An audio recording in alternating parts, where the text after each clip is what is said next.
So I just want to clarify, why did I suddenly decide to start making my titles and my descriptions absurd and stupid and juvenile when the interior of my videos are, well, they're kind of serious and they're not really as juvenile as they seem on the surface? Well, I'm doing it for multiple reasons. One, I don't really want to take myself that seriously. I mean, I don't want you to think that because I got all these books and I like all these movies and stuff that I think I'm some kind of intellectual. No, like I the way the circumstances of my life has allowed me to really just do these things that I enjoy. This is what I got into. I got into video games, obviously, of course. Comic books. Comic books was kind of the gateway to reading. I still read comic books, though, of course. And I'm going to talk about V for Vendetta eventually. I bought the compact edition. Gonna read that because I watched the movie for the first time after all these years. I finally had a chance to watch that, which we'll talk about. But I love reading stuff because it's another avenue. Like when you get tired of the movies and stuff, and it's like a whole other world, more detailed world than like a movie or a video game. Although some video games are overly detailed.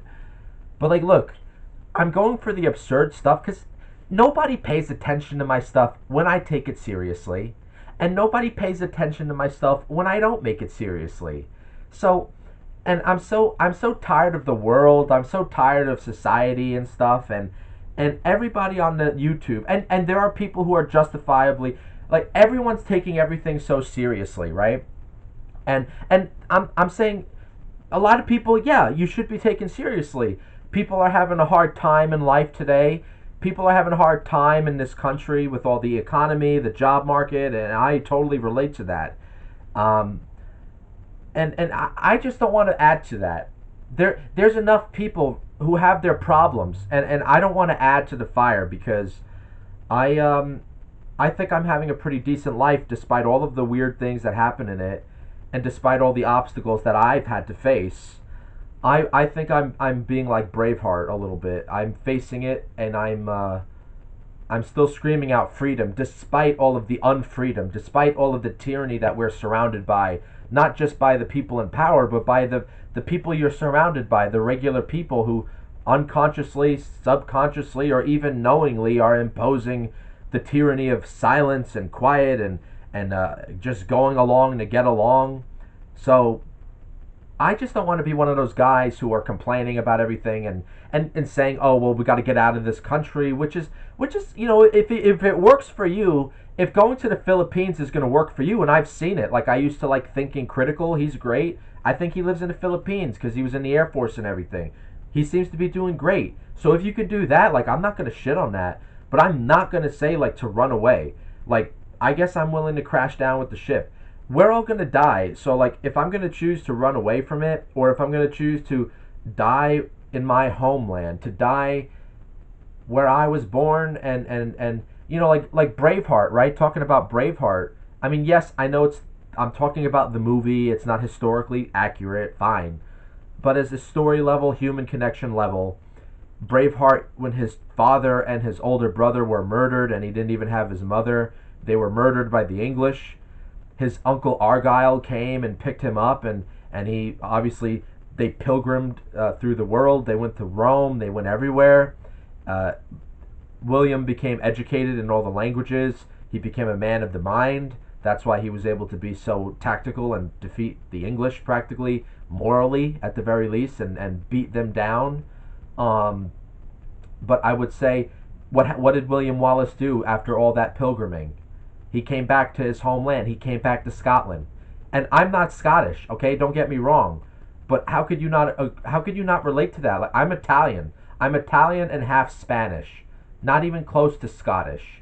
But I absolutely love reading about the Scottish culture and how they fought the English and the things the Irish went through with the English. I mean, it is nothing but respect for those people, what they went through with the English Empire.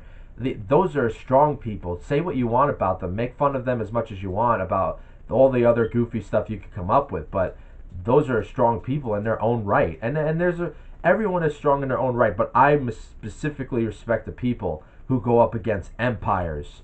That's why I have such a respect for American history and I don't mean, I'm not happy with America right now as it stands in so many facets of life. But I don't disregard the history of America. I don't disregard the what our ancestors fought for, the empires that they went up against.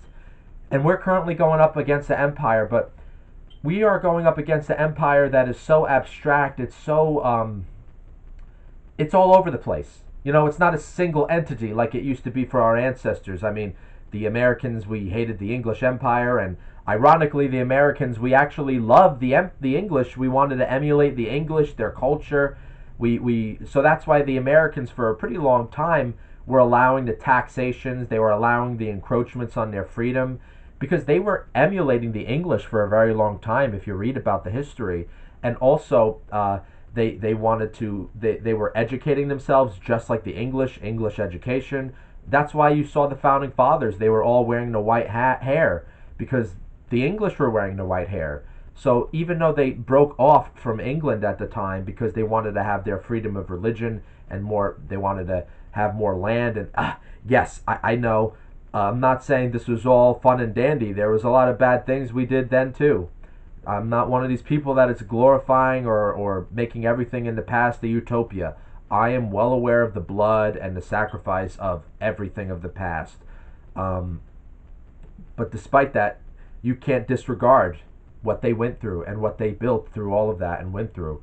So what was I trying to say from all of that? I'm trying to remember. I'm sorry. I'm kind of drawing a blank here because I think I went off topic a little bit, right? Um, right. So, you know what? I'm just gonna stop the video here so I don't waste too much of your time. Let me know what you guys think.